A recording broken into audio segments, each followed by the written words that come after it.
অনিমেষ, অনিমেষ ওঠো, এই অনিমেষ, আমাদের হাতে একদম সময় নেই, তাড়াতাড়ি তৈরি হয়ে নাও। আরে অনিমেষ, আমাদের বেরোতে হবে। কি হয়েছে? এই তো সবে শুলাম, এখনই আবার এত ডাকাডাকি কিসের? বাচ্চাটা আর বেঁচে নেই। কি? কে খবর দিল? মানে বডি পাওয়া গেছে? পুরন্দরবাবু টেলিফোন করেছিলেন। আমি আমি আমি আমি হেরে গেলাম অনিমেষ। আমি তো বলেছিলাম বাচ্চাটা কিছু হয়নি, তবে কি সত্যি বাড়িতে পুলিশ নিয়ে গিয়ে আমি বাচ্চাটার ক্ষতি করে ফেললাম? কোথাও নিজের ক্ষমতা প্রদর্শন করতে গিয়ে একটা ছোট্ট শিশুর খুনি হয়ে গেলাম। কি বোকার মতো কি বলছো বলো তো? চুপ করো না, তোমার মাথা ঠিক নেই। আমি জামা কাপড় বদলে নিচ্ছি, তুমি পার্থবাবুকে খবর দাও। বাদবাকি কথাটা রাস্তায় যেতে যেতে শুনবো। চলো চলো।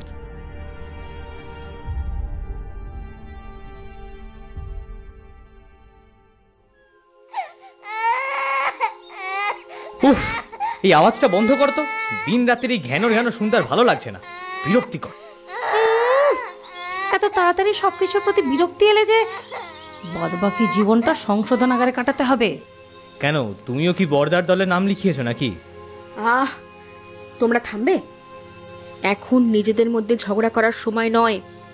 আমাদের হাতে কিন্তু সময় বা সুযোগ কোনোটাই নেই। আমি যেটা বলছি সেটা ঠান্ডা মাথায় শোনো। বর্দা কিন্তু আমাদের প্রত্যেককে সমানভাবে সন্দেহ করছেন, তাই যৎসামান্য একটা ভুল তথ্যও কিন্তু আমাদের জন্য ভয়ানক ক্ষতিকারক হয়ে উঠতে পারে। শুনেছিলাম দাদা নাকি এসব ঘটনা কোনো ডিটেকটিভের দরজা পর্যন্ত নিয়ে যেতে চাইছেন, জেরার সময় যাতে সকলের মুখ দিয়ে একটাই উত্তর বের হয়। তার কিন্তু একটা ট্রেনিং লাগবে, আর সেটা কিন্তু আগে ভাগেই করে রাখতে হবে। আচ্ছা আচ্ছা, তোদের কাছে যখন বাচ্চাটা নেই তখন তোরা তো ভয় পাচ্ছিস কেন? তাছাড়া এসবের মধ্যে তোরা আমাকে জড়াচ্ছিস না তো? আমাকে কিন্তু একটা বিশেষ কাজে কিছুদিন পর দেশের বাইরে চলে যেতে হবে, আর সেই সময় যেন আমার পিছনে কোনো টিকটিকি ধাওয়া না করে, বলে দিলাম। তুমি নিজেই নিজের অজান্তেই বাড়ির সমস্ত ঘটনার সঙ্গে জড়িয়ে পড়েছো। পালাবার চেষ্টা করে কোনো লাভ নেই। যদি আমাদের মরতে হয় তাহলে তোমাকে সাথে নিয়েই মরবো। কি? সব কিছু হয়েছে শুধুমাত্র তোর জন্য। আজকে যদি তোর ঘরে একটা বাচ্চা থাকতো তবে তোর ভাসুর কিছুতেই তোকে সন্দেহ করতে পারতেন না। কতবার বলেছি, পই পই করে বলেছি যে বড় কিছু পেতে হলে নিজের ছোট ছোট ভাবনা চিন্তাগুলো না বিসর্জন দিতে জানতে হয়। অন্ততপক্ষে বড় বউয়ের বাচ্চাটা নিয়ে কয়েকদিন আদিক্ষেতা তো করতে পারতিস। সে যে গতবার ধুমধাম করে বাচ্চাটার জন্মদিন পালন করা হলো, তাতে তোরা কি করলি? হ্যাঁ, কাকু কাকিমা হয়ে ঘরের মধ্যে দরজার কপাট তুলে বসে রইলি। শোন, কিছু জিনিস না বাইরের লোকজনের চোখে পড়তে বেশি সময় লাগে না। আর যদি আমাদের থানায় ডাক পড়ে তাহলে পুরো পাড়া বলবে আমরাই আসল দোষী। এই শোনো, কাকে এসব যুক্তি বোঝাচ্ছ? বাচ্চা নেওয়াটাকে ফিগার নষ্ট করা বলো, তাই তো? তোমার বাচ্চার জন্য মরা কান্নাটা না হয় এখানে নাই বা তুললে। আমি এই বিষয়ে অন্য কাউকে কোনো ব্যাখ্যা দিতে বাধ্য নই, বিশেষ করে তোমাকে তো একেবারেই নয়। নিবেদিতা, আমারও একটা সহ্যের সীমা আছে, ভুলে যেও না। খাতায় কলমে এখনো আমি তোমার স্বামী। ভুলতে পারলে তো বেঁচেই যেতাম, কিন্তু এই সম্পর্ক থেকে মুক্তি পাচ্ছি না বলেই আমাকে প্রতিটা মুহূর্তে দগ্ধে দগ্ধে মরতে হচ্ছে। যে মানুষটা দিনরাত একটা অন্য মেয়ের সাথে। হেই, কি বলছিস এসব? থাম এবার। আমরা কিন্তু এইসব বিষয় নিয়ে আলোচনা করতে আসিনি। তোদের দাম্পত্যের সমস্যাগুলো না আমাদের সামনে প্রকাশ না করাটাই ভালো। আচ্ছা শোনো, আমায় কিছু জিজ্ঞাসা করা হলে আমি কিন্তু বলবো আমি এই কদিন বাড়িতে ছিলাম না। পিকু নিখোঁজ হয়ে যাবার পর থেকে সে ঘটনা জানতে পেরে আমি তাড়াহুড়ো করে বাড়ি এসেছি, ঠিক আছে? তুই এই কথাটা বলবি আর বড়দা সেটা মেনে নেবেন? ওনারা যদি আমাদেরকে বড়দার মুখোমুখি বসিয়ে প্রশ্নগুলো করেন তখন তো এই সমস্ত মিথ্যে এক নিমেষে ঘুচে যাবে। আমার মনে হয় আমরা যা জানি সেটা ওদের অবশ্যই বলা উচিত, কিন্তু সরাসরি নয়, বরং একটু ঘুরিয়ে পেঁচিয়ে। দেখো, ভুললে চলবে না, আমাদের রাগটা কিন্তু বাচ্চাটার উপর নয়। আমরা সবাই কিন্তু চাই পিকু ফিরে আসুক। কি হলো, সবাই এমন চুপ হয়ে গেলে যে? বলো, সবাই বলো, সেটাই চাইতো নাকি? হ্যাঁ, পিকু ফিরে এলে যে কোনো এক সান্যালকে মরতেই হবে, তাই না?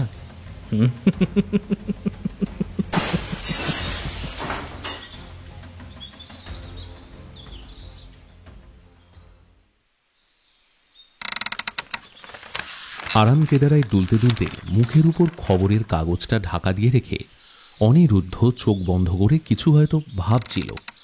বেশ কিছুক্ষণ ওর মধ্যে এমন আলসেমি দেখে আমি নিজেই প্রশ্ন করলাম, কি ব্যাপারে? আজকে অফিস যাবে না নাকি? ধরে নাও তাই। ভাবছি এসব কাজকর্ম ছেড়ে দিয়ে একটা ব্যবসা শুরু করব। প্রত্যেকদিন অফিসে গিয়ে ওই একই কাসুন্দি ঘাটতে না আর ভালো লাগে না। তার উপরে যতই ভালো কাজ করো না কেন, দিন শেষে কোনো নাম পাবে না। এদিক থেকে তুমি বাপু উতরে গেলে, লেখে নিয়ে আছো, যা সুনাম আসে তা তোমার কলম একাই সাবরে ফেলে। দূর থেকে চক চক করতে দেখলে প্রথম প্রথম সবকিছুকেই শোনা বলে ভুল হয়, তাই না? তোমারও সেই অবস্থা হয়েছে। তার মানে তোমার কাজেও পলিটিক্স আছে বলছো? আলবাত আছে। বর্তমানে সম্পূর্ণ সুশাসনের জায়গা ইমাজিনেশনের জগৎ ছাড়া আর কোথাও নেই। দেখি এখন আবার কে এলো? পলিটিক্সের উল্লেখটা শুনতে পেয়ে কেউ শাসাতে আসেনি তো আবার? সেই ভয়ে এই ডিটেকটিভ অনিরুদ্ধ পায় না। পার্থবাবুর কাছে একটা টেলিফোন গেলেই আমাদের গায়ে হাত দেবার সাহস পর্যন্ত কারো হবে বলে মনে হয় না। যাও একবার গিয়ে দেখো কারি অদমের বাড়িতে আসার কথা মাথায় এলো। অনিরুদ্ধর কথা মতো দরজা খুলে বাইরে বেরিয়ে আসতেই দেখলাম উস্কো খুস্কো অর্ধেক কাঁচা পাকা কেশের একজন মধ্যবয়স্ক ভদ্রলোক মুখ চুন করে দাঁড়িয়ে রয়েছেন। আমাকে দেখেই হাত জোর করে বললেন, নমস্কার। আচ্ছা, এটা কি অনিরুদ্ধ বাবুর বাড়ি? আগে হ্যাঁ, ওনার সাথে কি দরকার? আমাকে আমাকে একটু ভেতরে যেতে দিন, দয়া করে যেতে দিন। দয়া করে আপনি এভাবে কাঁদবেন না। কি হয়েছে সেটা আমাকে খুলে না বললে আমি বুঝবো কেমন করে, বলুন। আমার আমার বাচ্চাটা নিখোঁজ হয়ে গেছে। দয়া করে যদি বাকি কথাবার্তাটা ভিতরে গিয়ে বলতে দেন তবে তবে বড় ভালো হয়। জানি না কখন কে শুনে ফেলবে। আচ্ছা ঠিক আছে, আসুন, আপনি এদিকে আসুন। অনিরুদ্ধ, এনার সাথে একটু কথা বলে নাও তো। নমস্কার, এখানে বসুন। আপনার নাম? আমাকে পুরন্দর সান্যাল। আমি ভবানীপুরের বাসিন্দা। 3 দিন আগে আমার বছর চারেকের ছেলে পিকু নিখোঁজ হয়ে যায়। দয়া করে ওকে খুঁজে বার করে দিন। যত টাকা লাগে আমি দেব, কিন্তু ওকে খুঁজে দিতেই হবে। 3 দিন আগে বাচ্চা নিখোঁজ হয়েছে আর আজকে আমাদের কাছে এসেছে। তাছাড়া এই ঘটনাটা থানায় জানিয়েছেন? আসলে বাচ্চাটা নিখোঁজ হয়ে যাওয়ার পর আমি থানায় ডায়েরি করতে চেয়েছিলাম, কিন্তু বাড়িতে কেউ সেটাতে রাজি হয়নি। আসলে সবটাই হয়েছে বাড়ির সম্মানের কথা চিন্তা করে। ওরা বলেছিল পিকু হয়তো খেলতে খেলতে অন্য কারোর বাড়ি চলে গেছে। তারপর সারা পাড়াতে সকলের বাড়িতে গিয়ে খোঁজ করেছি, কিন্তু ওকে কোথাও কেউ দেখেনি। তারপর আমাদের চেনা জানা কয়েকটা আত্মীয়ের বাড়িতেও টেলিফোন করে খোঁজ নিয়েছি। যদিও জানতাম সেখানে ও যেতে পারবে না, কিন্তু তাও বাড়ির চাপে পড়ে সেটাও করতে হয়েছে। কিন্তু বিশ্বাস করুন বাচ্চাটাকে কোথাও খুঁজে পাইনি। আমার স্ত্রী তো চিন্তায় প্রায় উন্মাদ হয়ে গেছে। আমার মনে হয় এসব কথা আমাদের জানানোর আগে আপনার এক্ষুনি একবার থানায় যাওয়া উচিত। আপনি বুঝতে চাইছেন না কেন? পুলিশের কাছে এই সমস্ত কথাবার্তা গেলে আমি ওকে আর ফিরে পাবো না।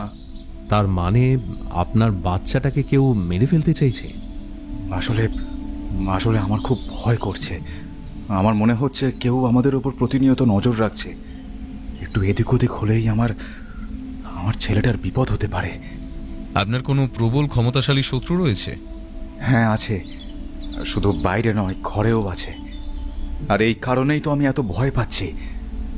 আমি বুঝতে পারছিলাম আমার পরিবারের ওপর কারোর বিষ নজর পড়েছে, কেউ আমাদের ক্ষতি করতে চাইছে, কিন্তু সুযোগ পাচ্ছে না বলে সেটা করে উঠতে পারছে না। এর আগেও আমাদের উপর হামলা করা হয়েছিল, তবে সেই সময় ভাগ্যের জোরে আমি বেঁচে যাই। সেটা কে বা কারা করেছিল জানেন? হ্যাঁ, আমার শ্বশুর বাড়ির লোকজন সেটা করেছিল। আসলে আমার স্ত্রী আমার ধর্মের নয়। আমরা পালিয়ে গিয়ে বিয়ে করেছিলাম বলেই 2 বাড়ি থেকে প্রবল অমত ছিল। কিন্তু পিকু আসার পর থেকেই ধীরে ধীরে সবকিছু স্বাভাবিক হতে শুরু করে। আর এই স্বাভাবিক হবার বিষয়টা আমার বাড়ির কেউ মেনে নিতে পারেনি। অন্যদিকে আমার স্ত্রীর 2 ভাই আমার বাচ্চাটাকে প্রায় চক্ষুশূল বলেই মনে করেন। আসলে ওরা এখনো ওদের বোনের ঘর ছেড়ে বেরিয়ে আসাটা মানতে পারেনি। আপনি যে আমাদের কাছে এসেছেন এটা আপনার পরিবারের লোকজন জানে? না, আর যদি জানতে পারে তবে আমাকে একঘরে করে দেবে। হয়তো পরের ভিকটিম হবে আমার স্ত্রী। এই কেসটা যদি আমি হাতে নিই তবে যে আপনার পরিবারের লোকজনদের জিজ্ঞাসাবাদ করতে আমায় ওই বাড়িতে যেতেই হবে। তখন যা হবে দেখা যাবে, কিন্তু এই মুহূর্তে দয়া করে আপনি খালি হাতে ফিরিয়ে দেবেন না আমাকে। আচ্ছা, আপনাকে আমি কয়েকটা প্রশ্ন করতে পারি? হ্যাঁ, বলুন। হ্যাঁ, আমি শুনেছি আপনি এর আগেও অনেক জটিল থেকে জটিলতর কেস সমাধান করে দিয়েছেন, তাই তাই বাধ্য হয়ে আপনাকে জিজ্ঞাসা করছি, আপনার কি মনে হয় আমার আমার বাচ্চাটা এখনো বেঁচে আছে তো? দেখুন, এখনো পর্যন্ত যখন বডি পাওয়া যায়নি তখন পুরোপুরি আশা ছেড়ে দেবেন না। আচ্ছা বেশ, তাই না হয় মেনে নিলাম। আপনি একটা কাজ করুন, আপনার বাড়ির ঠিকানা, আপনার নাম, আপনার পরিবারের প্রত্যেকের নাম, তাদের কর্মজীবন, মানে এই সমস্ত সাধারণ তথ্যগুলো এই কাগজে লিখে দিয়ে যান। আর হ্যাঁ, আজ সন্ধ্যা 6টার সময় আমি আপনার বাড়িতে যাব, সবাইকে প্রস্তুত থাকতে বলবেন। আচ্ছা ঠিক আছে। পুরন্দর বাবু সবকিছু লিখতে লিখতে বেশ কয়েকবার নিজের চোখ মুছলেন। তারপর লেখা হয়ে গেলে সেই কাগজটা অনিরুদ্ধর হাতে ধরিয়ে দিয়ে আবার নমস্কার করে চলে গেলেন। আমি দরজা দিয়ে আরাম কেদারায় বসে জিজ্ঞাসা করলাম, কি মনে হচ্ছে? মানে এমন একটা কাজ বাইরের কেউ করতে পারে নাকি ভেতরের কেউ? বাইরের লোক বলতে তুমি ঠিক কাকে বোঝাতে চাইছো? ওনার স্ত্রীর বাপের বাড়ির লোকজনকেও নাকি ওনার কর্মজীবনের কাউকে? ঠিক বুঝতে পারছি না, তবে এটুকু বুঝতে পারছি ওই ব্যক্তির সঙ্গে, মানে এই ব্যক্তির অনেক শত্রু রয়েছে। কাজটাই যে কারো দ্বারাই সম্ভব আর কি। না, একটা ছোট্ট বাচ্চাকে গুম করে নিজের প্রতিহিংসা চরিতার্থ করার মতন নীচ মানসিকতা সকলের হবে না। এটা যেই করেছে সে খুব ঠান্ডা মাথার অধিকারী। যাক, ছাড়ো, তুমি তৈরি হয়ে নাও, তোমার তো অফিস আছে। আর তুমি? বাড়িতে বাজার শেষ হয়ে এসেছে, তুমি বেরিয়ে গেলে আমি একটু সামনের বাজারটায় যাব। ঠিক আছে, তবে উঠলাম আমি খেয়ে দিয়ে অফিসের জন্য বেরিয়ে পড়েছিলাম। তবে বারবার মনে হচ্ছিল অনিরুদ্ধ কোনো একটা ফোন দিয়ে আসছে, তাই আজকে অফিসে গেল না। এমন টালমাটাল ভাবনা চিন্তার মধ্যে সেদিন অফিস থেকে শরীর খারাপ বলে তাড়াতাড়ি ছুটি নিয়ে বিকেল হতে না হতেই বাড়ি ফিরে আসি। আমাকে দেখেই অনিরুদ্ধ বলল, এত তাড়াতাড়ি ফিরলে যে, কিছু বলবে? এই সত্যি করে বলো তো, তুমি আমাকে রেখেই কেস নিয়ে তদন্ত করতে বেরিয়ে যাওনি তো? আরে না, তবে হ্যাঁ, আজ একবার পার্থবাবুর সঙ্গে থানায় দেখা করতে গিয়েছিলাম। ওই বাড়িতে সন্ধ্যায় উনিও আমাদের সঙ্গেই যাবেন। কিন্তু ওনাদের না জানিয়ে পুলিশ নিয়ে যাওয়াটা ঠিক হবে? একটা বাচ্চাকে গুম করে দেওয়াটা কি খুব ঠিক কাজ? ঠিক আছে, তুমি যা ভালো বুঝবে সেটাই করো। সন্ধে হতেই আমি আর অনিরুদ্ধ আর পার্থবাবু পুলিশের জিপে করে পুরন্দর বাবুর বাড়ির সামনে হাজির হলাম।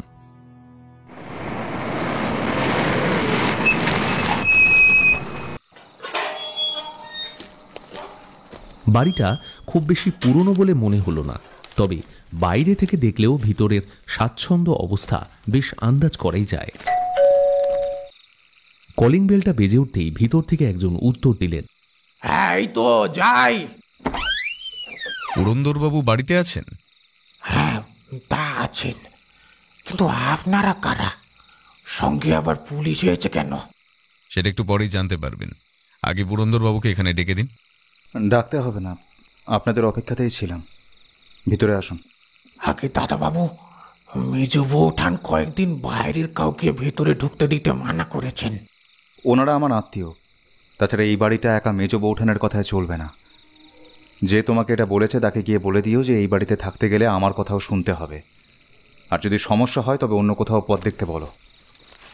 দালানে দাঁড়িয়ে থামের আড়াল থেকে একজন ভদ্র মহিলা এসব কথাবার্তা শুনছিলেন। পুরন্দরবাবু বোধহয় সেটা বুঝতে পেরেই আরও জোরে জোরে কথাগুলো তাকে শুনিয়ে বললেন। আমরা বাড়ির ভেতরে প্রবেশ করতেই একটা ছায়া মূর্তি সেই দালান থেকে সরে গেল। আসলে আপনারা আসতে পারেন এই কথাটা জানতে পেরে বাড়িতে আগেই একটা ঝগড়া হয়ে গিয়েছে, তবে আপনাদের বসার জন্য আমার ঘরটা পরিষ্কার করে রেখেছি। এদিক দিয়ে উপরে আসুন। চলুন। পুরন্দর বাবুর ঘরে ঢুকতেই দেখতে পেলাম দেওয়াল জুড়ে বড় বড় করে ওনার ছেলের ছবি টাঙানো রয়েছে। ঘরের বিভিন্ন দিকে বিভিন্ন খেলনা ছড়ানো। বাচ্চাদের সামগ্রীর মধ্যে বড়দের শৌখিন সামগ্রীর সংখ্যা খুবই কম। আপনারা এখানে একটু বসুন, আমি আপনাদের জন্য চা পাঠিয়ে দিচ্ছি। সকলে বাড়িতেই আছেন তো? আগে না, ছোট ভাই কোনো একটা কাজের জন্য একটু বেরিয়েছে, ফিরতে রাত হবে। তো খোলসা করে বলুন তো, এই কাজটা কি আমরা এখানে আসতে পারি? এই কথাটা শোনার পরে মনে পড়েছে নাকি? হয়তো তাই। পুরন্দর বাবু মাথা নিচু করে ঘর থেকে বেরিয়ে গেলেন। আর তার কিছুক্ষণ পর একজন পরিচারক এসে আমাদের সামনে চা আর কাটলেটের প্লেট নামিয়ে রেখে বললেন, এটা ধরুন, মেজ বৌঠান আপনাদের জন্য পাঠালেন। আপনার নাম কি? আগে ভজহরি মিশ্র। এই বাড়িতে কত বছর ধরে কাজ করছেন? আমি দাদাবাবুর বাবার আমল থেকে আছি। পড়াশোনা জানি না তো, তাই হিসেব রাখতে পারি না। মাইনেপত্র ঠিকঠাক পান? জল পানি যা দেন ও তাতে একরকম একটা পেট চলে যায়। এখানেই থাকেন, সংসার আছে নাকি? আমি গরিব মানুষ বাবু, নিজের পেটটাই কোনো মতে চালাতে হয়, আবার বিয়ে। দুঃখিত, আপনাদেরকে একটু অপেক্ষা করতে হলো। না, অপেক্ষা করার কিছু নেই। আপনি বলার আগেই চাটা দুটোই চলে এসেছে। এই দেখুন। ও, আতিথেয়তার কথাটা এখনো তবে পুরোপুরি ভুলে যাননি? এক কাজ করুন, যিনি রান্নাটা করেছেন আপনি বরং তাকেই আগেই ঘরে পাঠিয়ে দিন। এত ভালো খাবার খাওয়ালেন, একটু প্রশংসা না করলে কি চলে? তবে আরো 2 পিস দিয়ে যাই। না না, আর লাগবে না, এবার আপনি আসতে পারেন। আর পুরন্দরবাবু, আপনাকেও বলছি, আমি যখন কারোর সঙ্গে কথা বলবো তখন যেন এই ঘরে অন্য কেউ প্রবেশ না করে। ঠিক আছে। পুরন্দর বাবুর প্রস্থানের পর ওই ঘরে একজন অসামান্য রূপসী রমণীর আবির্ভাব ঘটল, যার সাজ পোশাক দেখে বোঝার উপায় নেই যে সে বাড়িতে একটা অঘটন ঘটে গেছে। ঝলমলে শাড়ি, হাত ভর্তি গয়না, কানে বড় স্বর্ণপাশা, টেনে চুল বেঁধে বাহারি খোপা করা। আমাদেরকে দেখে হাসি মুখে অস্ফুটে নমস্কার জানিয়ে নিজেই সামনের চেয়ারটায় বসে পড়লেন। বাড়িটা যেহেতু আমাদের, তাই আপনাদের অনুমতি নিয়ে আর বসতে পারলাম না। তা বলুন, কি জানতে চান? খুব ভালো করেছেন।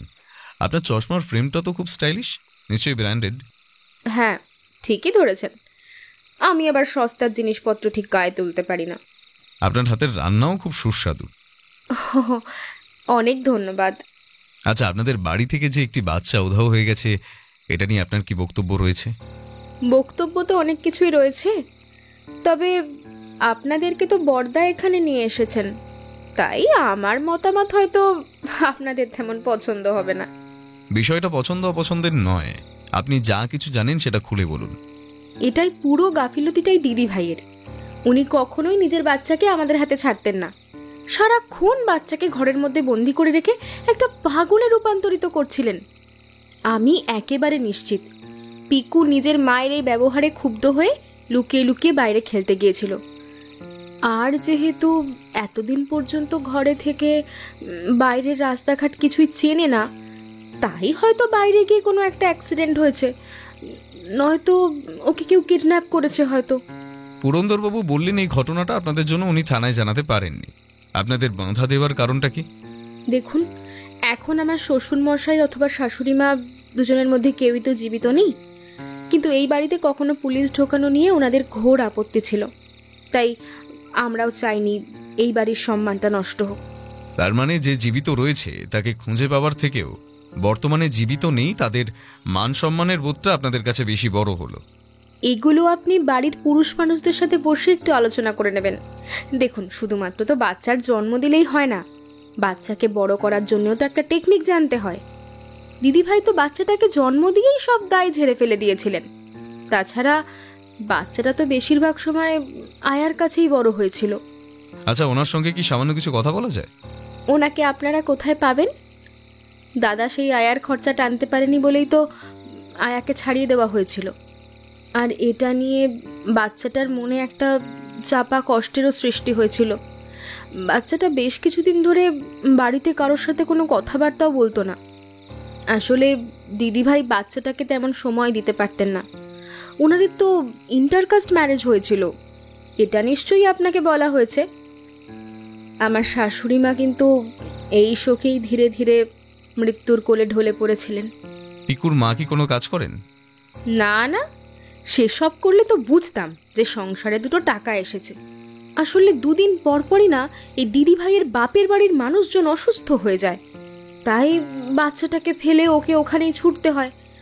তবে আমার মনে হয় এই শরীর খারাপ হওয়াটা একটা বাহানা। এসবের নাম করেই বর্দার কাছ থেকে ওই গোছা গোছা টাকা হাতিয়ে বাপের বাড়িতে চালান করা হয়। আপনার স্বামী কি কাজ করেন? ওই মোড়ের মাথায় একটা স্টেশনারি দোকান আছে। আগে দাদার সাথে ব্যবসার কাজ করতেন, তবে টাকা ভাগাভাগি হওয়ার সময় দাদা বেশিরভাগটাই নিজের নামে বাগিয়ে নিয়েছেন। তারপর বাধ্য হয়েই ওকে দোকান কিনতে হলো। আপনাকে নিশ্চয়ই আপনার শাশুড়ি মা দেখে শুনে পছন্দ করে নিয়ে এসেছিলেন।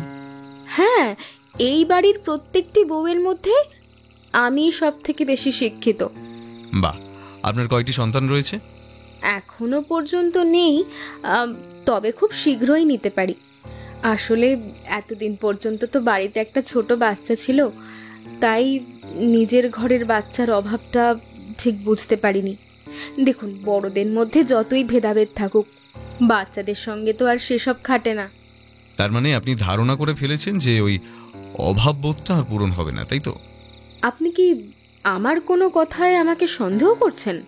প্রশ্ন করার অধিকারটা এই মুহূর্তে একমাত্র আমাদের রয়েছে। আপনার কোনো প্রশ্ন যদি আমাকে অপমান করে, তবে তার উত্তর দিতে কিন্তু আমি বাধ্য নই।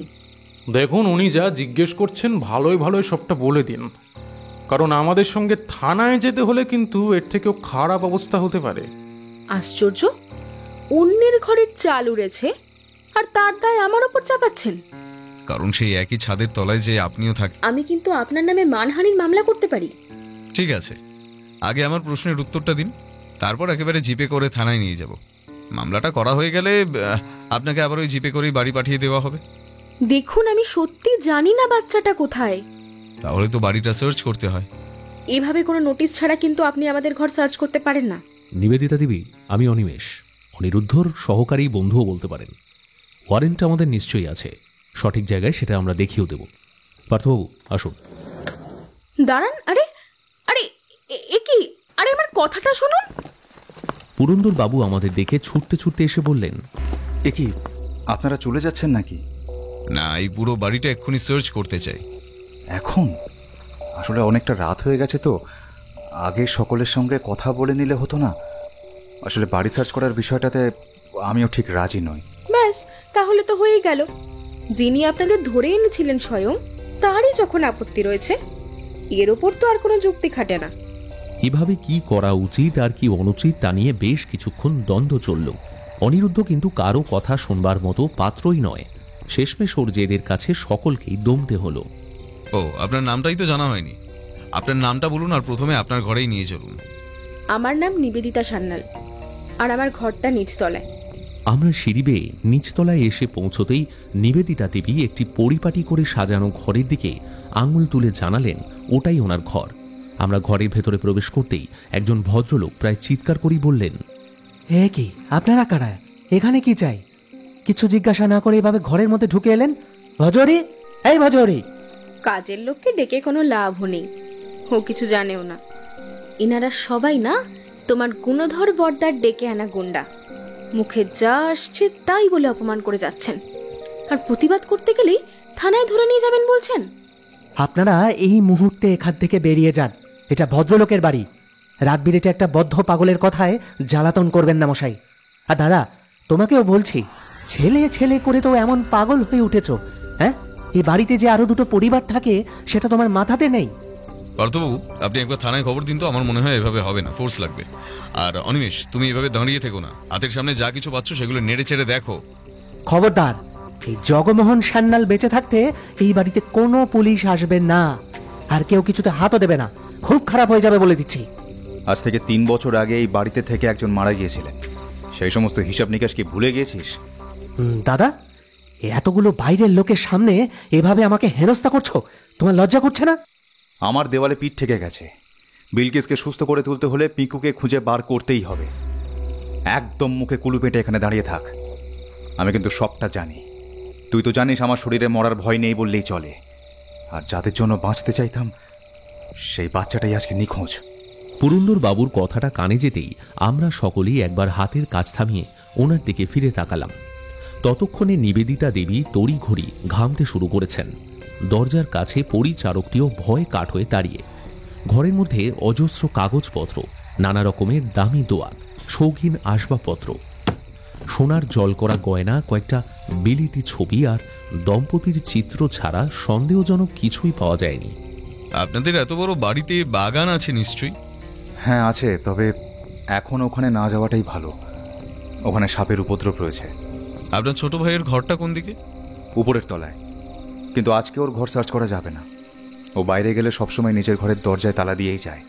ঠিক আছে, তবে আজকে আমরা আসছি, খুব শীঘ্রই আবার এখানে আসবো। আর দিন পাঁচেকের মধ্যে কেউ শহরের বাইরে যাওয়ার চেষ্টা করবেন না। অনিরুদ্ধ চোখ দিয়ে যেন আগুন ঝরছে।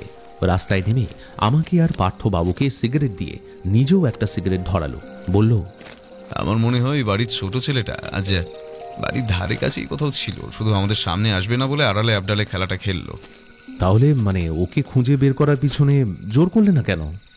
ওই যে সাপের ভয়টাই তো আমার পা আটকে দিল। আমি নিজের প্রাণের চিন্তা করি না, তবে তোমাকে নিয়ে তো ওখানে যেতে পারতাম না। ও বাবা, তার মানে ওই ভদ্রলোক বাগানে লুকিয়েছিলেন? পার্থবাবু, ভালো করে মনে করে দেখুন তো, আমরা যখন নিবেদিতা দেবীর ঘরটা সার্চ করছিলাম তখন বেশ খানিকটা দূর থেকে একটা খটখট করে আওয়াজ কানে আসছিল না?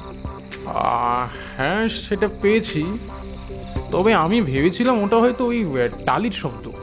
ঠিকই ধরেছেন, কিন্তু বাঁকা বাড়ির ভিতরে টালি আসবে কোত্থেকে? আর যদিও বা টালি রাখা হয়, তবে রাতের অন্ধকারে ওর উপরে কে পায়ের ছাপ দিচ্ছিল? আমাদের চারপাশে যে কটা বিষহীন বা বিষাক্ত সাপ দেখা যায় তাদের কারো শরীরে এত ভার নেই যে পোড়ামাটির টালির উপর দিয়ে গেলে এমন আচ্চাপা শব্দ হবে। আর যদি বিড়ালের কথা বলতে হয় তবে বলবো ওরা বড্ড সন্তর্পণে চলাফেরা করে, ফলত এখানে শব্দ হওয়ার সুযোগ আরও কম। কেউ একজন আমাদের উপর নজর রাখছিলেন, এটা নিশ্চিত, কিন্তু সেটা কে তা নিয়ে আমার একটু সন্দেহ আছে। তা আবার আগামীকাল আসবে বলে ভাবছো নাকি? তবে আমি আর অনিমেষ এলেই হবে। আপনাকে ডিউটির সময় আর বিরক্ত করব না। কিন্তু পুলিশ দেখেও যারা ট্যাঁটার মতো চুপ করে থাকে, তোমরা দুজন এসে তাদের কি মুখ খোলাতে পারবে? সেই চিন্তাটা আমার উপর ছেড়ে দিন। এবার চলুন বাড়ি ফেরা যাক, আগামীকাল আবার অফিস যেতে হবে। রাগের বশে অর্ধেক টানা সিগারেটটা ছুঁড়ে ফেলে অনিরুদ্ধ সামনের দিকে পা বাড়ালো। আমরা যদিও বাসে করেই ফিরতে চেয়েছিলাম, তবে পার্থবাবু জোর করায় ওনার জিপে করেই ফিরতে হয়েছিল। বাড়িতে ঢুকেই ফ্রেশ হয়ে অনিরুদ্ধ বিছানায় টান টান হয়ে শুয়ে পড়ে। চোখে মুখে একটা আবছা চিন্তার রেখা দেখে আমিও খাবার কথাটা বলতে পারিনি। একা একাই যৎসামান্য কিছু খেয়ে আলো নিভিয়ে সেদিনকার মতো শুয়ে পড়ি। কিন্তু ভোর 4টের সময় হঠাৎ টেলিফোনটা বাজতেই বিপত্তি ঘটল।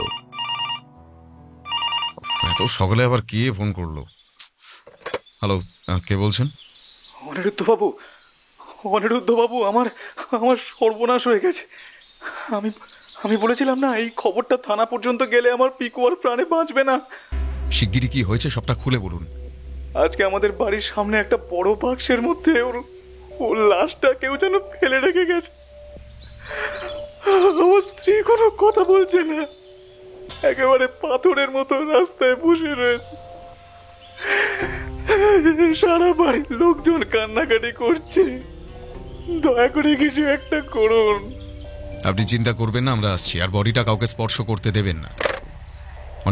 অনিমেষ ওঠো। এই অনিমেষ, আমাদের হাতে একদম সময় নেই, তাড়াতাড়ি তৈরি হয়ে নাও। আরে অনিমেষ, আমাদের বেরোতে হবে। কি হয়েছে? এই তো সবে শুলাম, এখনই আবার এত ডাকাডাকি কিসের? বাচ্চাটা আর বেঁচে নেই। কথাটা কানে যেতেই আমি বিছানায় লাফ দিয়ে উঠলাম। কি? কে খবর দিল? মানে বডি পাওয়া গেছে? পুরন্দরবাবু টেলিফোন করেছিলেন। আমি আমি আমি আমি হেরে গেলাম অনিমেষ। আমি তো বলেছিলাম বাচ্চাটার কিছু হয়নি, তবে কি সত্যি বাড়িতে পুলিশ নিয়ে গিয়ে আমি বাচ্চাটার ক্ষতি করে ফেললাম? কোথাও নিজের ক্ষমতা প্রদর্শন করতে গিয়ে একটা ছোট্ট শিশুর খুনি হয়ে গেলাম। কি বোকার মতো কি বলছো বলো তো? চুপ করো না, তোমার মাথা ঠিক নেই। আমি জামা কাপড় বদলে নিচ্ছি, তুমি পার্থবাবুকে খবর দাও। বাদবাকি কথাটা রাস্তায় যেতে যেতে শুনবো। চলো চলো। আমি বুঝতে পারছিলাম এই সময় অনিরুদ্ধর একটা মানসিক সাপোর্টের প্রয়োজন। যদি সত্যি বাচ্চাটা মারা গিয়ে থাকে, তবে অনিরুদ্ধর উপর দিয়ে যে কি ঝড় বইবে এটা ভেবেই খারাপ লাগছিল। পার্থবাবুকে সবটা টেলিফোনে জানাতেই পার্থবাবু ওনার সাথে আরও 2জন পুলিশকে নিয়ে আমাদের বাড়ির সামনে হাজির হলেন। তারপর সকালবেলা জিপে করেই পুরন্দরবাবুর বাড়ির সামনে গিয়ে পৌঁছলাম। আমাদের আসতে দেখেই একজন ভদ্রমহিলা দৌড়ে এসে পায়ের কাছে পড়ে প্রায় কাঁদতে আরম্ভ করলেন।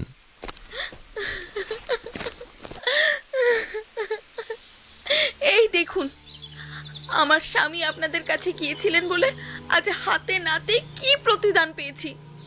শুনলাম আপনারা নাকি বলেছেন আমি নিজের বাচ্চাকে ধরতে পারবো না। কেন, এবার কি ওকে নিয়েও কাটাছেঁড়া করবেন? আপনি এমন করবেন না, শান্ত হন। দয়া করে উঠুন। তাহলে আমার বাচ্চাকে আমার কাছে ফিরিয়ে দিন, ফিরিয়ে দিন। ক্ষমতা থাকলে সেটাই করতাম। পুরন্দরবাবু, দয়া করে ওনাকে একটু সামলান, বাদ বাকি কাজটা আমাদের মন দিয়ে করতে দিন। অনিরুদ্ধর কথা মতো পুরন্দরবাবু নিজের স্ত্রীকে জোর করে ভেতরে টেনে নিয়ে গেলেন। সম্ভবত গতকালও ওনাকে বদ্ধ করে রাখা হয়েছিল, আমরা দেখতে পাইনি। হ্যাঁ, এই বক্সের চারপাশটা খুব ভালো করে মার্ক করে ফেলো। আচ্ছা, এটা সবার আগে কার চোখে পড়েছিল? এ আগে আমার চোখে। নমস্কার, আমি হলাম গণেশ নন্দী। অন্ধকার থাকতে থাকতেই আমার হাঁটতে বেরোনোর অভ্যেস আছে। অন্যান্য দিনের মতোই আজকে হাঁটতে বেরিয়েছিলাম। এই তখন ওনাদের বাড়ির সামনে ইয়া বড় বাক্সটা দেখে কেমন যেন সন্দেহ হয়। এই মনে হলো যদি কেউ চুরি টুরি করে নেয়, তাই এই পুরন্দরবাবুকে ডাক দিলাম। ভজহরি এসে এই সবটা দেখে তারপর বাড়ির সকলকে খবর দেয়। তারপর যা হলো তা তো দেখতেই পাচ্ছেন। পুলিশরা হাত লাগিয়ে পুনরায় ওই বাক্সের ঢাকনা খুলতেই সামনে এলো একটা থেতলে যাওয়া মুন্ডুর অর্ধনগ্ন রোগা শিশুর মরদেহ। চারিদিকে মাছি ভনভন করছে। বাক্সের ভিতরটা একদম রক্তে ভেসে যাচ্ছে, আর তার মধ্যেই অনিরুদ্ধ একটা চুমকি পরে থাকতে দেখল। সেটাকে তুলে নিয়ে পকেটে ভরে ফরেন্সিকের জন্য পাঠানো হলো। পার্থবাবু, আমাদের যেটুকু করণীয় ছিল তা প্রায় হয়ে গেছে। আপনি বরং বডিটা পোস্টমর্টমে পাঠাবার ব্যবস্থা করুন। খবর তো দেওয়া হয়েছে, লোক আসছে। আচ্ছা, এই বাচ্চাটির গায়ে যে জামা কাপড়গুলো রয়েছে সেগুলো পিকুর তো? শেষবারের মতন এগুলো পরেই নিখোঁজ হয়েছিল নিশ্চয়ই? হ্যাঁ, এটা পিকুই, আমাদের ভুল হবে না। আমরা কথা বলছিলাম, আর ঠিক সেই সময় একটা 4 চাকা গাড়ি মোড় থেকে একটু এগিয়ে এসে পার্কিং করে তার মধ্যে থেকে একজন ভদ্রমহিলা নেমে আমাদের দিকেই এগিয়ে এলেন। দাদা, বড় বৌদি কোথায়? ভেতরে নিয়ে যাওয়া হয়েছে। আজকেও বোধহয় ডাক্তার ডেকে ইঞ্জেকশন দিয়ে চুপ করাতে হবে। এই যে, আপনাকে তো ঠিক চিনলাম না। আমি নিবেদিতা দেবীর আপন বোন। নমস্কার, আমার নাম কথাকলি। দিদি আসলে সকালে টেলিফোন করে ওর বাড়ির দুঃসংবাদটা জানালো। আমি আর চুপ করে বসে থাকতে পারলাম না, তাই সকালবেলাতেই চলে এলাম। আপনার সঙ্গে আমার কয়েকটা কথা বলার আছে। ও এ বাড়ির কেউ নয়, ওকে এইসবের মধ্যে না টানাটাই ভালো। না না, আমার কোনো সমস্যা নেই, বলুন না কি জানতে চান। আপনার স্থায়ী ঠিকানা? আমার স্থায়ী ঠিকানা বলতে তেমন কিছু নেই।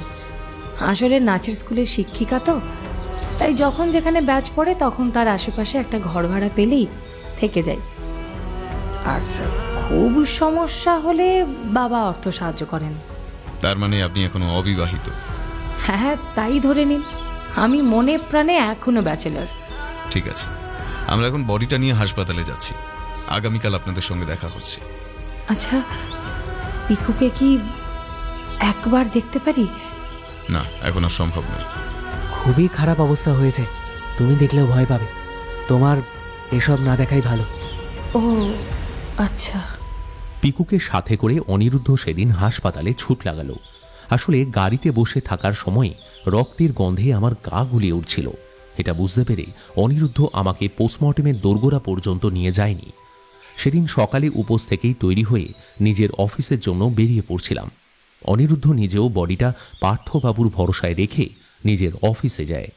অফিসে বসেও সারাদিন ওই দেহটার কথায় মাথা এলেই কষ্টে ভয়ে ঘৃণায় বারবার গা গুলিয়ে আসছিল। বার দুয়েক বমিও হলো। এ কি হয়েছে অনিমেষ? তোমার শরীর খারাপ নাকি? হ্যাঁ, মাথাটা একটু ঝিমঝিম করছে, বুঝলে তো। শরীরটা ছেড়ে দিচ্ছে কেন বুঝতে পারছি না। আরে বাবারে, আরে এই অবস্থায় অফিসে আসতে গেলে কেন? টেলিফোন করে স্যারকে জানিয়ে দিলেই তো পারতে। হ্যাঁ, আসলে বাড়িতে বসেও মন টিকতো না, তাই চলে এলাম আর কি। হ্যাঁ, জাকিব, তোমাকে একটা কথা বলতে এলাম। বলছি, আমার শ্বশুর বাড়ির ওদিকে না একটা মার্ডার হয়েছে। খবরটা প্রায় সব জায়গাতেই ছড়িয়ে পড়েছে। একটা বাচ্চাকে কারা যেন বাক্সবন্দি করে মেরে ফেলে রেখে গেছে। মানে ট্রিমেন্ডাস ব্যাপার।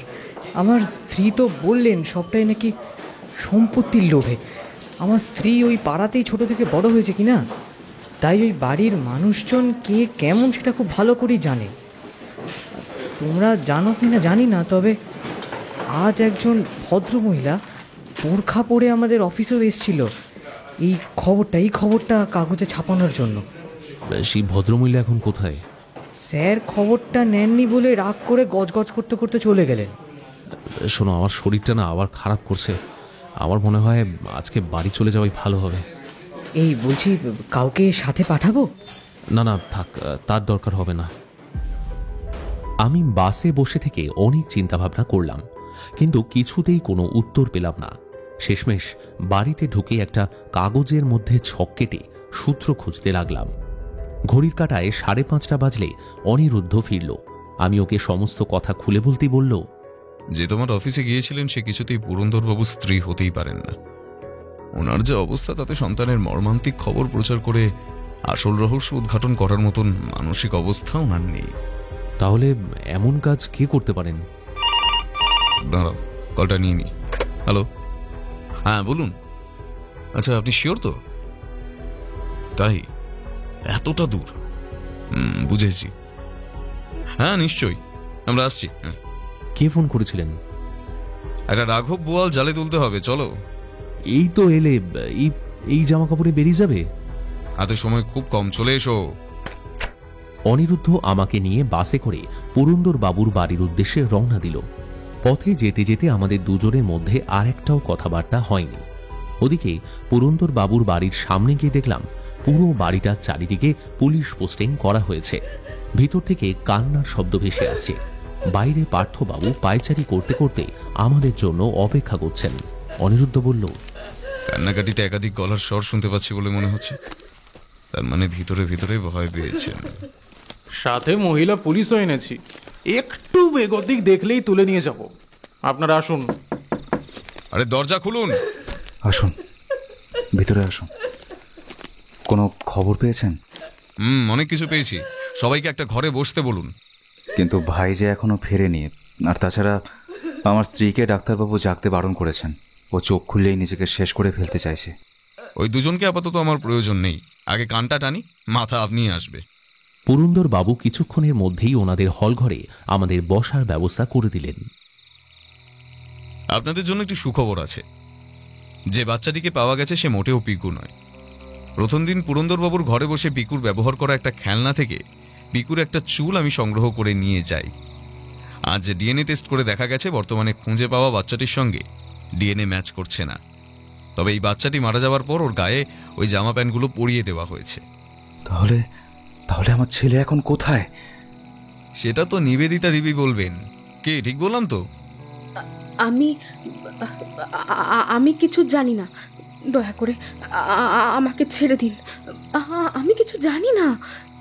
এই চুমকিটা চিনতে পারছেন? এটা আপনারই ডিজাইনার শাড়ি থেকে পাওয়া গেছে।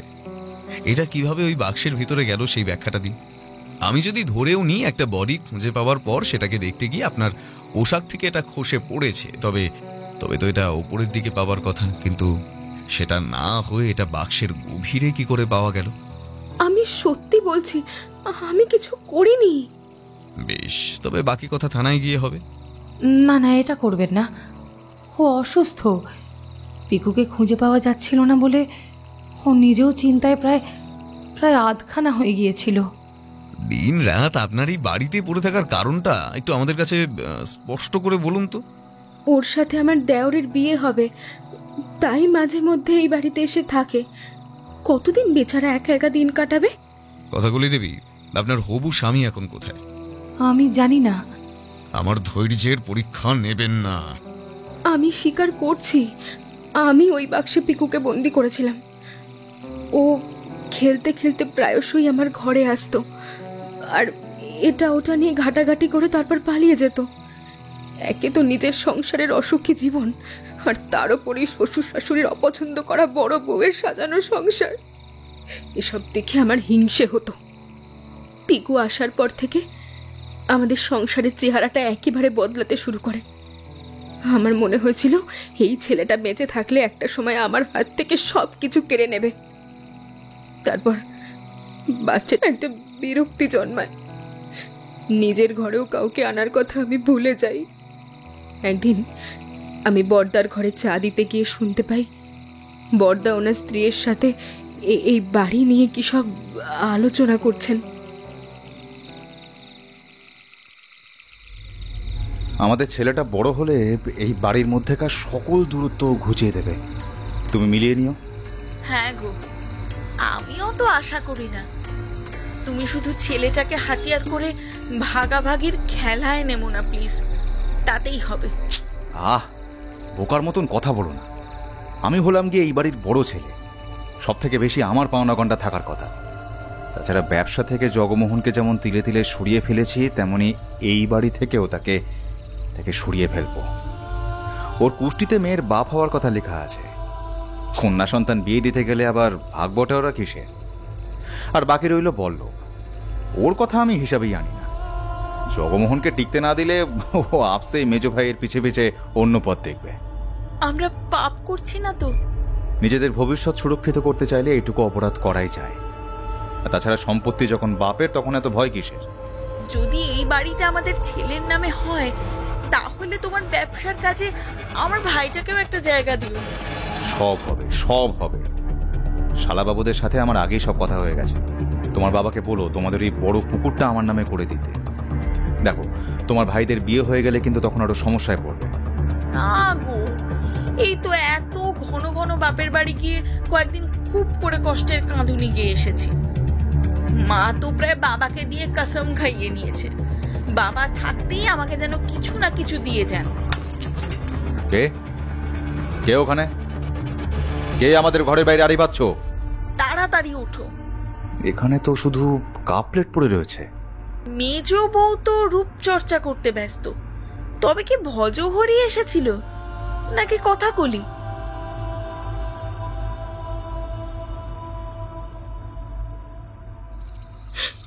এসবের মধ্যে আমার মাথা ঠিক ছিল না, তাই আমি একটা ভুল করে ফেলেছি। তবে আমি পিকুকে মারতে চাইনি, ওকে দূরের একটা আশ্রমে আমি পাঠিয়ে দিতে চেয়েছিলাম। কিন্তু ওই বাক্সটার মধ্যে যে হঠাৎ আর একটা বাচ্চা কি করে এলো, আমি সত্যি এটা জানি না। লুকোচুরি খেলতে গিয়ে পিকুকে বাক্সর ভিতর লুকোনোর বুদ্ধি দিয়ে বাক্সর ঢাকনা বড় তালা দিয়ে আমি বন্ধ করে দিয়েছিলাম।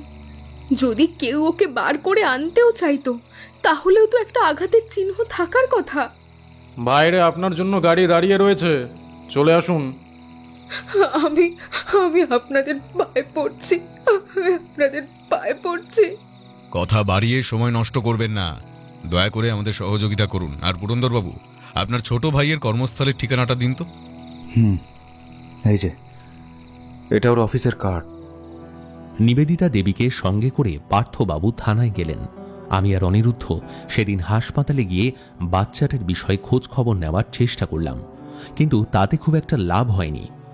পরের দিন সকাল হতেই গাড়ি বুক করে আমাদের ঠিকানা থেকে প্রায় 2 ঘন্টার দূরত্বে একটা জায়গায় গিয়ে বল্লভবাবুর খোঁজ করতে শুরু করি। ড্রাইভারকে যদিও গাড়িটা সাইড করে দাঁড় করাতে বলা হয়েছিল। একটা সময় বল্লভবাবুর দেখা পেয়ে অনিরুদ্ধ নিজেই এগিয়ে গেল, বলল,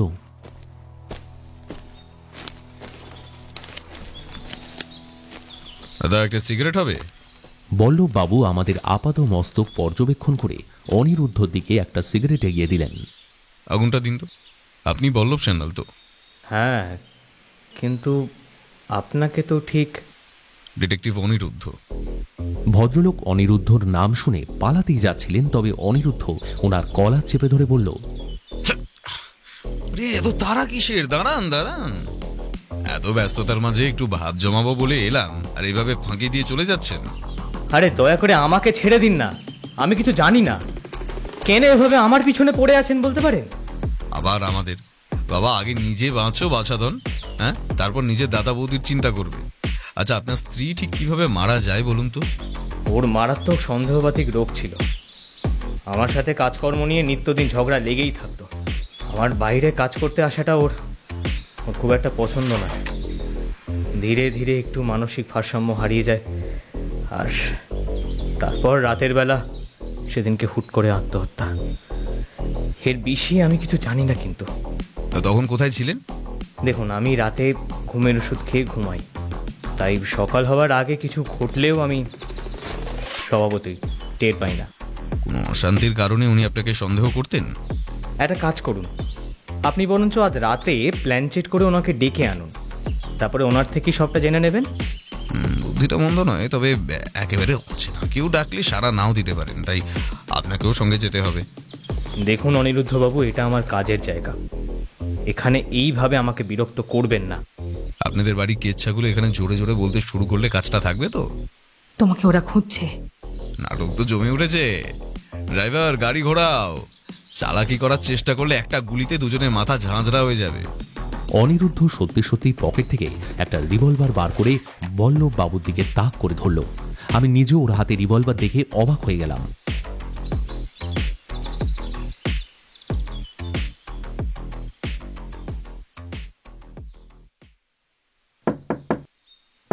কে? কাকে চাই? বলছি দরজাটা একটু খুলুন, আপনার সাথে বিশেষ কিছু দরকার আছে। হে কি? পুলিশ? পুলিশ কেন? আচ্ছা, আপনি কি পৌলমী দেবী, মানে আপনি কি পিকুকে দেখভাল করতেন?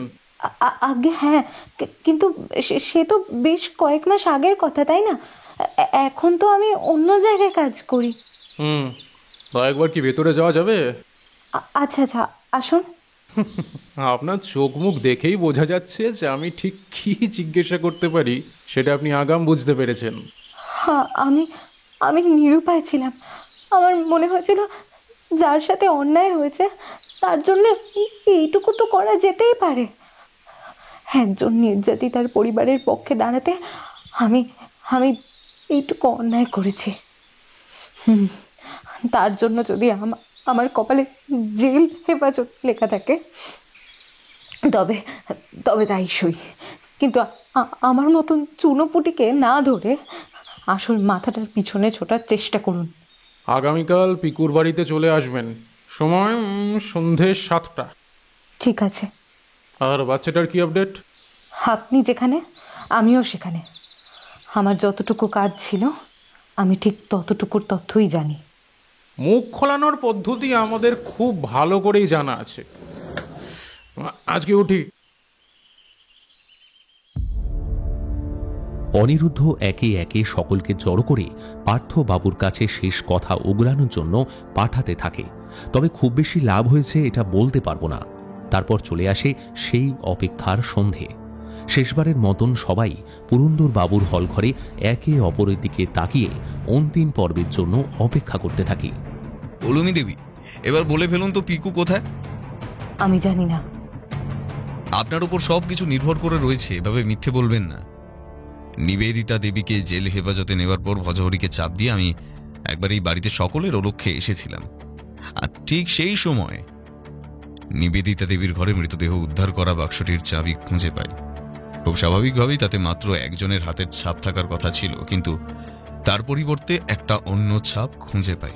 অথচ বাচ্চাটির মৃতদেহ খুঁজে পাওয়ার পর সে বাক্সের গায়ে সেই হাতের ছাপটা পাওয়া যায় না। অর্থাৎ মৃতদেহ খুঁজে পাওয়ার দিন সেই ব্যক্তি এখানে উপস্থিত ছিলেন না। ওটা যে আপনার এই হাতের ছাপ তা আমরা সকলেই জানি। এছাড়াও চাবির গায়ে সাবান লেগে থাকতে দেখা গেছে। আপনি ছাড়া এই বাড়িতে এত স্বাচ্ছন্দ্যে কারো পক্ষে যাতায়াত করা সম্ভব হতো না। বিশেষত বাড়ির পেছনের দরজা, বাগানের পথ, এগুলো তো আপনাদের নখদর বনে। আর আরো ভেঙে বলতে হবে, আমি আবারও বলছি, পিকুকে আমি ওই বাক্স থেকে বার করে দিয়েছিলাম ঠিকই, তবে এরপর ও কোথায় গেছে, কি হয়েছে সেসব আমি কিচ্ছু জানি না, কিচ্ছু না। আন্টি, আমি এসে গেছি। একটা ছোট্ট বাচ্চাকে ছুটে এসে পৌলমী দেবীকে পিছন থেকে জড়িয়ে ধরতে দেখে আমরা সবাই অবাক হয়ে যাই। বাচ্চাটার চেহারা হুবহু ওই খুঁজে পাওয়া লাশটার মতোই। আমার সোনাটা বেঁচে আছে। ওগো তুমি দেখছো, আমাদের পিকু বেঁচে আছে। আল্লাহ আমাদের ফেরাননি গো, আল্লাহ আমাদের ফেরাননি। পৌলমী দেবী, আপনাকে অনেক ধন্যবাদ। তবে আপনি এতক্ষণ অভিনয় করছিলেন? না না, পৌলমীর কোনো নাটক করেনি। আপনার পরিচয়? আমি পৌলমীর বান্ধবী। ও আমার কথাতেই এই বাড়িতে বাচ্চা দেখাশোনার কাজ নিয়েছিল। পুরন্দরবাবু আজকে নিজের ছেলে হারিয়ে গেছে বলে দু চোখের পাতা এক করতে পারছিলেন না। অথচ ভুলে গেছেন একটা সময় এই বাড়িতে আমার দিদির উপর কি অকথ্য অত্যাচার করা হয়েছিল।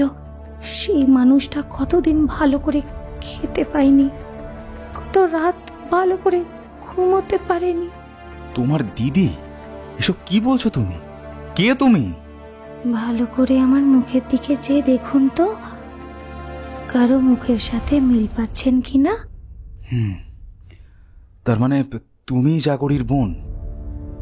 কিন্তু ছোট বউয়ের যে একটা বোন আছে, এটা তো আমরা আগে কেউ জানতাম না। আমার মা জানতেন। ছোট বৌমাকে পাকা দেখা দেখতে গিয়ে আমরা জানতে পারি যে জাগরির এক বোন পিসির কাছে মানুষ হয়েছে। সংসারের অভাব অনটনের মাঝে শ্যামলবাবুর পক্ষে 2 মেয়েকে নিজের কাছে রেখে মানুষ করা সম্ভব ছিল না। ছোট বোন সাংসারিক কিছু সমস্যার কারণে এতদিন কোনো অনুষ্ঠানে থাকতে পারেনি। আসলে ওর পিসির নিজের কোনো ছেলে মেয়ে নেই, তাই ছোট মেয়েটিকে আইনি পথে ওনারা নিজেদের করে নেন। তাই যেখানে বড় মেয়ে থাকতো তার আশেপাশে ওনারা ছোট মেয়েকে রাখতে চাইতেন না, পাছে কেউ বুঝে ফেলে জয়ী ওদের সন্তান নয়। তার মানে নিজের দিদির মৃত্যুর শোধ তুলতেই আমাদের সাথে এমন শত্রুতা করলে? হ্যাঁ, আপনারা শেষ বেলায় দিদির বডিটা পর্যন্ত আমাদের দেখতে দেননি। আমার বাবা মা ওই নিথর দেহটা বারংবার পোস্টমর্টমের জন্য পাঠাতে চেয়েছিলেন, কিন্তু আপনারা সবাই মিলে ওনাদেরকে প্রাণের হুমকি দিয়েছিলেন। আমার দিদির নামে মিথ্যে কলঙ্ক রটিয়ে বাবা মায়ের বদনাম করে দেবার ভয় দেখিয়েছিলেন। আর আপনাদের বাড়ির বাচ্চাটাকে নিজের কাছে নিয়ে গিয়ে আপনাদের কয়েকদিনের জন্য বুঝিয়ে গেলাম আপনজন হারালে ঠিক কেমন লাগে। কি ভেবেছিলেন? হ্যাঁ, কি ভেবেছিলেন সবাই সব কিছু সময়ের সাথে ভুলে যাবে? হ্যাঁ, আপনাদের বাড়ির ছেলেকে আমাদের পুলিশে দেওয়া উচিত ছিল, কিন্তু যথাযোগ্য সাক্ষ্য প্রমাণের অভাবে তা দিতে পারিনি।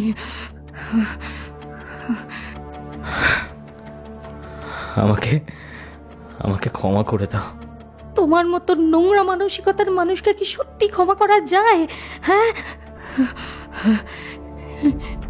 ভুল করেছ। আমি নিজেও পরিস্থিতির শিকার। জাগরির সাথে আমার সম্পর্কটা সত্যি ভীষণ সুখের ছিল। আমি জানি তোমাদের কাছে আমার চরিত্রটা অন্যভাবে তুলে ধরা হয়েছে, কিন্তু বিশ্বাস করো, বল্লভ সান্যাল কোনো মেয়ের মন নিয়ে কোনোদিন ছিনিমিনি খেলতে শেখেনি। যদি সত্যি তাই হতো, মেজে বৌদির বোনের সঙ্গে কোনো না কোনো সম্পর্ক আমার থাকতো, তবে কি জাগরি মারা যাবার পর এত বছর পরেও আমি পুনরায় কথাকলিকে নিয়ে সংসার পাততে পারতাম না? হ্যাঁ, পারতাম না। না, উল্টে ওর সাথে সংসার করলে আমার অনেক লাভ হতো। মেজ বৌদি তো চিরকালই পুরো বাড়িটাকে নিজের হাতের মুঠোয় আনতে চেয়েছিলেন। সেখানে যদি নিজের ছোট বোনকেই বাড়ির ছোট বউ করে আনতে পারতেন, তাহলে তো তার সুবিধাই হতো। অন্যদিকে মা বাবা বেঁচে থাকতে বড় বৌদিকে সবকিছু থেকে বঞ্চিত করে রেখেছিলেন। ফলত বড়দা আর বড় বৌদির আমাদের 2 ভাইয়ের ওপর একটা প্রচ্ছন্ন রাগ ছিল। বিশ্বাস করো, যেই রাতে জাগরির সঙ্গে ওই অন্যায় অত্যাচার চালানো হয়, সেই রাতে আমি বাড়িতে ছিলাম না। বড় বৌদি বলেছিলেন ওনার বাবার নাকি খুব শরীর খারাপ, এক্ষুনি হাসপাতাল নিয়ে যেতে হবে, নাহলে নাকি বাঁচবে না। এদিকে ওপর মেজ বৌদি বড় বৌদির সাথে দুঃসম্পর্কের ভাব নিয়ে চলাফেরা করতে করতে করতে করতে আমি বুঝতে পারিনি আমার না থাকার সুযোগ নিয়ে সেদিন 2 বউ মিলে তোমার দিদির ওপর ওরা ঝাঁপিয়ে পড়বে। সকালবেলা জাগরির মৃতদেহটা দেখে না, আমিও তোমাদেরই মতো আটকে উঠেছিলাম, কিন্তু আমারও তো মুখ খোলা বারণ। বড় বৌদি বলেছিলেন আমাকে নাকি সেদিন গভীর রাতে দরজা খুলে বাইরে বেরিয়ে যেতে দেখেছিলেন। এত কিছুর পরেও আমি মুখ খুলতে পারিনি, কারণ এই বাড়িতে মাটি কামড়ে পড়ে থাকা ছাড়া আমার কোনো সম্বল ছিল না। আমি কোনোদিনই কথাকলিকে মন থেকে মেনে নিতে পারিনি, তাই আজ নয় কাল বলতে বলতে এতগুলো বছর তাকে এড়িয়েই চলেছি। অন্যদিকে মেজ বৌদি আমার স্ত্রীকে সরিয়ে দিয়ে নিজের হাতের অর্ধেকের বেশি রাজত্ব দখল করে নেবার পরও আমাদের বড় বৌদি বুঝতে পারেন যে যে সে সময় তিনি কি ভুলটাই না করেছিলেন। কিন্তু এখন তো আর সব বুঝে কিছু লাভ নেই। তোমার দিদি তো আর পিকুর মতো ফিরে আসতে পারবে না, তাই না? এইবার বলো আমার দিদিকে কিভাবে মারা হয়েছিল? জাগরি তখন ঘুমে মগ্ন। ওর রাতের খাবারের মধ্যে ঘুমের ওষুধ মিশিয়ে রেখেছিলাম। তারপর ছোট ভাই বাড়ি থেকে বেরিয়ে যেতেই আমি আর মেজ বউ মিলে ওর মুখটা চিপে ধরে তাতে বেশ করে কাপড় গুঁজে দিই, যাতে ও চিৎকার না করতে পারে। এসবের চক্করে ও বুঝতে পারে যে ওর সাথে খারাপ কিছু একটা হতে চলেছে। ও পাশের টেবিল থেকে একটা ছুরি তুলে আমাদের দিকে তেড়ে আসে। আমি গায়ের জোরে ওর হাতটা চেপে ধরে ওর ছুরিটা ওরই পেটে ঢুকিয়ে দিই। তারপর সবাই জানতে পারে যে রোজ রাতে চরিত্রহীন স্বামীর কাছে প্রতারিত হতে হতে তোমার দিদি আত্মহত্যা করেছে। আমরা ছাড়া এটা নিয়ে কেউ কোনোদিন সন্দেহ প্রকাশ করেননি? হ্যাঁ না, আসলে আমরা এমন তো কিছু একটা করতে পারি সেটা মাথায় রেখেই বেশ কয়েক মাস ধরে এই ঘটনার প্লট তৈরি করেছিলাম। তার জন্য যখন তখন নানা নাছিলায় বল্লভকে বাড়ির বাইরে বের করে দিতাম। পাড়ার লোকজন ওকে সন্দেহের চোখে দেখতে শুরু করলে তাদের সঙ্গেও যোগাযোগ বিচ্ছিন্ন করে দেয়। তাতে আমাদের আরো সুবিধা হয়। আপনাদের লজ্জা করছে না এত সহজে জঘন্য কর্মের কাহিনীগুলোকে বর্ণনা করতে? হ্যাঁ, আপনাদের মতন মানুষেরা না আসলে মানুষ হবার অযোগ্য। একটা মেয়েকে শেষ করার আগে আপনাদের হাত কাঁপলো না? হ্যাঁ, আপনাদের যদি এতই আপত্তি ছিল তবে আমার দিদিটাকে বাড়ি থেকে বের করে দিতে পারতেন, কিন্তু তা না করে আপনারা। প্রথমে সেই চেষ্টাই করা হয়েছিল, কিন্তু পল্লব বা জাগরের মধ্যে আত্মিক টান দেখে আমরা বুঝতে পেরেছিলাম যে মৃত্যু ছাড়া অন্য কিছু দিয়ে এদেরকে আলাদা করা সম্ভব নয়। আপনাদের জন্য মানুষের জন্য শোধনাগারের কালকুঠুরিও কম শাস্তির স্থান বলে মনে হচ্ছে। এত অন্যায়ের পরেও নিজেদের মুখগুলো আয়নায় দেখতেন কি করে? পার্থবাবু, সব কটাকে গাড়িতে তুলুন। আর জয়দেবী, পিকুকে আমি আপনার হাতেই ছাড়লাম। এনারা যা অন্যায় করেছেন তাতে শাস্তির মেয়াদ পুরোতে বহু বছর লেগে যাবে। মাসিমণি তো ভালো। হ্যাঁ পিকু সোনা, তুমি কিন্তু গুড বয় হয়ে থাকবে। আচ্ছা, আমরা আসি। মাঝে মধ্যে তোমার মাসির কাছে গিয়ে তোমার সঙ্গে খেলাধুলো করে আসবো। পুরনো পাপ বাপকেও ছাড়ে না। আমরা যখন কারো সাথে অন্যায় করি তখন ভুলে যাই যে সেই একই অন্যায়টা যদি নিজেদের জীবনে ফিরে আসে তবে নিজেদের জীবনটাও মরুভূমি হয়ে যেতে বাধ্য। আজ এমন একটা কেসের সম্মুখীন হলাম যাতে হয়তো নির্দোষ বলে কাউকেই পুরোপুরি দাগিয়ে দেওয়া যায় না, তবে শত খারাপের মাঝেও একটাই শান্তি, ছোট্ট প্রাণটাকে আমরা উদ্ধার করতে পেরেছি। হয়তো জয়দেবী সঠিক সময়ে ওকে ওই বাড়ি থেকে সরিয়ে নিয়েছিলেন বলেই নতুন করে একটা জীবন পেল। আপনাদেরও নিশ্চয়ই আমার মতো জানতে ইচ্ছে করছে, তবে ওই বাক্সটার মধ্যে দেহটা কার ছিল? ওই বেনামি দেহটা জয় ম্যাডাম মর্গ থেকে লোক লাগিয়ে ভাড়া করে পৌলমী ম্যাডামের সাহায্যে বাক্সবন্দি করে এই বাড়িতে পাঠিয়েছিলেন। আজকের মতন এখানেই সমাপ্ত থাক তাহলে। এর চেয়ে বেশি কিছু বলার মতন মানসিক অবস্থা আমার এই মুহূর্তে নেই।